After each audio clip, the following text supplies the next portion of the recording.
So, ngayong araw guys, ay may pupuntahan ako guys. So, sumakay na ako guys din sa kotse. Tapos, nagbububulo na ako guys. Pakita ko lang sa inyo yung lahat. Kung anong ginagawa ko sa loob ng sasakyan. Kaya guys, nag-pedal-pedal na ako yung video na rin. Nakasuot pa nga ako guys ng sunglass. So, ngayon, nagay ko na yung camera sa harapan para makita nyo yung aming dinadaanan at yung aking mga kasama. So, yung driver nga pala guys, hindi ko na pinakita guys. Tatabuhan ako ng buwan. Ayan guys. So, tingnan mo ang sa aking may bintana guys. Yan, makikita ko pa yung aking kamay guys. Medyo maputi. Tapos guys, pinudya ko na rin sa labas guys. Ayan, nag-front at saka likod na ako guys.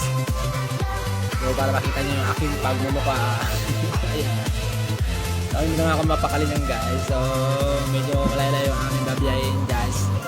Dito na nga kami guys, malapit kami sa highway guys. Masyado nakakatakot guys sa amin tumawid guys kasi maraming sasakyan, kabibilis guys ng mga sasakyan.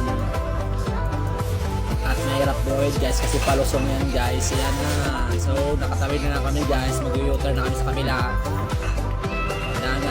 Ngayon kaya ako sa yung aking kasama para guys, hindi ako maboring dito kakabig. So ayun na guys, natahimik na ako guys, tumitingin ako sa labas niyan guys. Nakaherban-herban pa ako na nalalaman, tingin-tingin pa sa camera.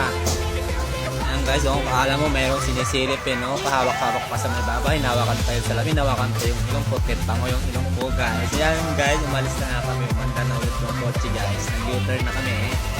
Tapos guys, dito na kami sa sa papuntang Sandigan ba to guys? Sandigan nga guys. Yan yung paahon. So medyo marami yung sasakyan guys. Kabibilis magpatakbo kahit paahon ng mga tao dito. Walang respeto sa kalsada. So kami